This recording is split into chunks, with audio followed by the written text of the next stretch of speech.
Tandaan po natin, mismo ang Pangulong Marcos Jr. ang nagpapaimbestiga. Dahil nalaman po niya kung ano ang nangyayari at siya po ang bumisita mismo. Wala pa pong Pangulo sa history na gumawa ng ganitong malawakang pag-iimbestiga sa mga maanumalyang flood control projects. Kahit natamaan ang kanyang administrasyon, matapang ang Pangulong Marcos Jr. na ito ay paimbestigahan.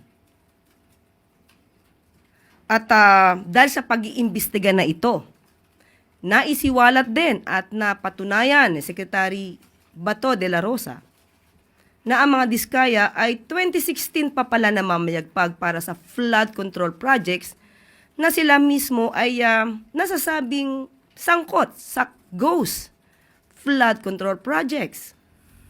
At yung nirereklamo ni Mayor Magalong na rock netting ay 2018 pa pala ito proyekto.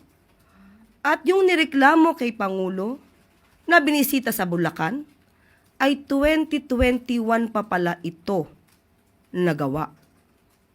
So dahil sa malawakang pag-iimbestiga na ito, marami po talaga tayong malalaman at yan po ang gusto ng Pangulo para ipaalam sa bayan ano ba ang nangyayari, ano ang sitwasyon at kailangan mapanagot ang dapat na managot.